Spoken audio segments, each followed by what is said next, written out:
You are now watching Adhesive. Mama, can you hear me? Hi. Hellbent on the upper echelon. It's been a moment. I have to keep looking down or else I get a glare. So, it has been 2 years since my last video. Was COVID even a thing? Don't know. As you can see, it has changed me. Yeah. So, this is a thing now. It's a lot. I'm 20 now. Just the other day I turned 20. That was fun. That was an experience. Okay, I built a keyboard and I want to show that off. I'm not all that knowledgeable on the subject. I'm at least knowledgeable enough to know that I don't know a whole lot, but I will take you through the specs of what I used, why I chose some of the things I chose, why I did some of the things I did, and generally, I just want to take you through the process because I thought it was something interesting. If it's not for you, it's not for you. I'm fully aware that not everybody's going to find this to be the most enthusing or the most captivating thing. I just wanted to put something out there about it because I'm proud of it and I think it looks very pretty. So our story starts, as all good stories do, with a syringe full of mysterious fluid and lube. Yeah. I went for Gateron Yellows mostly because it seemed like online had a decent reputation and they were linears and I was looking for linears. So the difference between a linear switch, a tactile switch, and like a clicky switch is a linear switch goes straight up and down, just the resistance of the spring. There's no bump, there's no click. Clicky switches, you press it, there's a little bump and a clicking noise. Tactile switches, you press it, and there's a little bump that, when you pass that bump, that actuates the key press. Straight up and down, nothing else. And to be honest, also, they just sounded nice, and that was important to me with this build. Sound and feel were like the two main things. Aesthetics were kind of an afterthought. It just so happened that it turned out looking really good, so. But what helps with sound and feel is lubing your switches, if you have the willpower to do so. It takes forever. So here's the part where I actually start segueing into footage of me doing things. Before lube, first you have to strip the switches into their component parts, which is the bottom housing, top housing, stem, and spring. This one slaps. I'm gonna be honest. Like, this is probably my favorite one. Just give it a minute.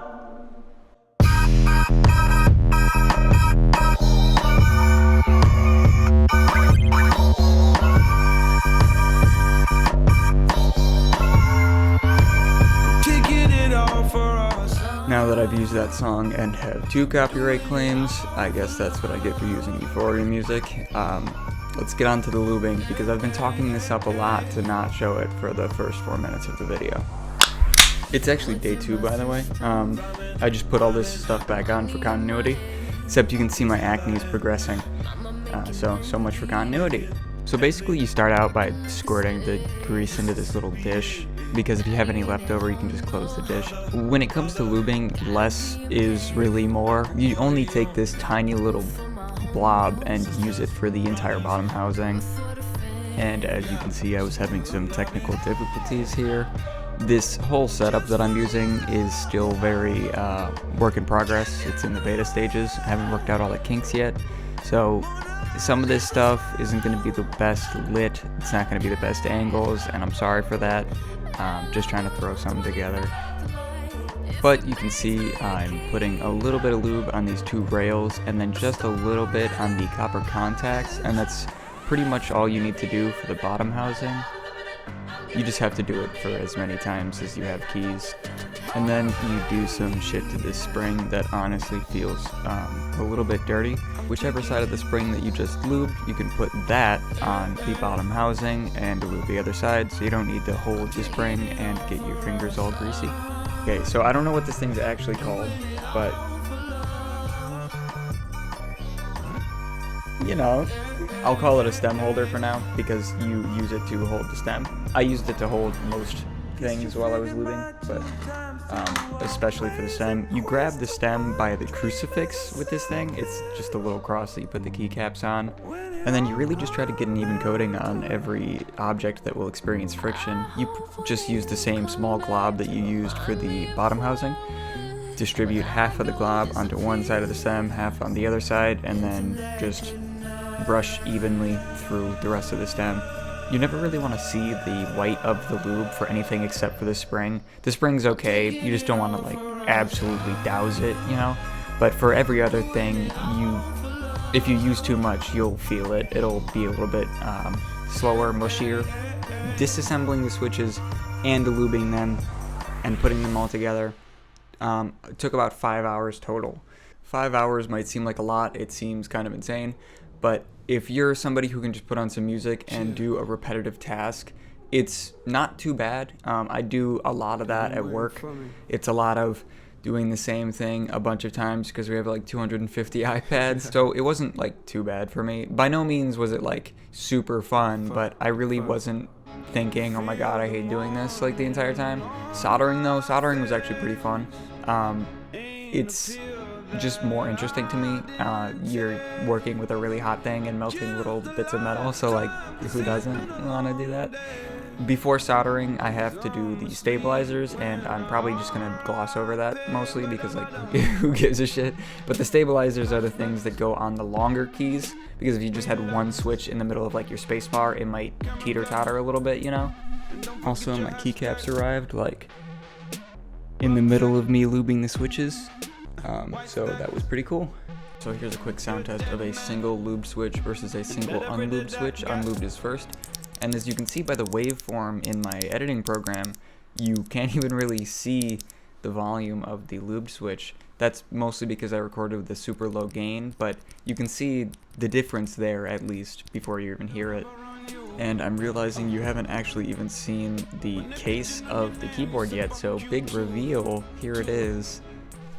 Okay, taking the headphones off because I'm realizing this is longer than I can put B-roll for. I got the RamaWorks U80 Sequence 2, U80A, U80-A Sequence 2. The 80 in U80 referring to an 80% keyboard, which has 87 keys. It's basically just full-size keyboard, but you chop off the numpad.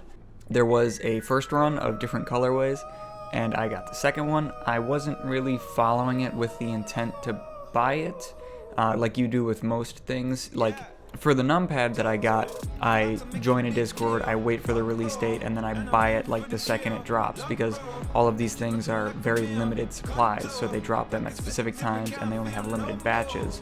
For this, my keyboard started dying, so I just kind of looked online for any keyboard bodies that looked nice, because I didn't want to buy another pre-built keyboard when I knew I eventually wanted to build my own. And this one was out there, and I just went for it. It was a lot of fucking money, though. Having a numpad was still important to me, though, so I decided to build an external one, because it would just give me more space when I'm not using the numpad, because if you're not using it, why have your keyboard be like that freaking wide? This was actually number 6 out of 25. This is the numpad that I'm gonna build, just waiting on a microcontroller, and he is super precious. And get ready, because this is the speed round. I'm running out of music. In my limited understanding, soldering is just heating up a component and a little bit of a metal with a low melting point, and then that metal can bridge the connection between two traces on one component or two components like a pin and a pinhole. This is through hole soldering, which I haven't done before, but I figured it wouldn't be too crazy. And it only gets more and more straightforward from here on out. There was a little daughter board for the USB-C connector that I had to plug into the main PCB and route that cable to the proper little location, but otherwise now it's just putting the thing together and then putting all the keycaps on, and it's basically paint by numbers now. The keycaps that I chose came with a couple different colored accent keys for escape, to space, enter, and your arrow keys, so I decided to get a little bit of a splash of color in there. It even came with bumped and unbumped F and J keys in case you're very, very particular. tripping on drugs and the wine is your linguist. I done felt all types of pain to get my present point of truth and how you get your point across. If arrows ain't pointing you, Oh I'm rapping in riddles. The my tickets, drinking from godless. So, Presidential, my pentagon. you want to hear the thing? Because it sounds good. Is a paradise. Lucky from this paradise, a paralite.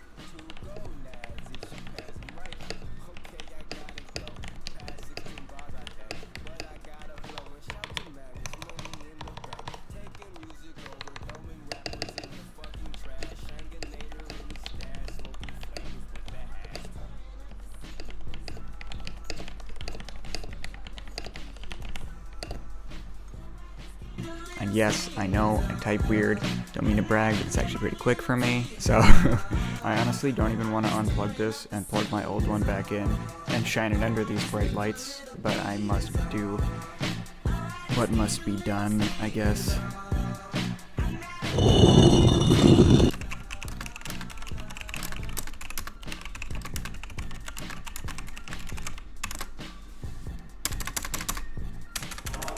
Rattle me bones!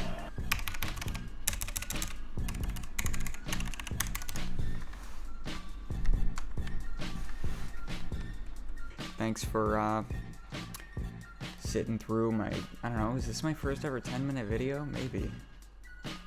But yeah, how about the intro? I was very proud of the intro. So, also, proud of the keyboard. So, thanks for sticking around.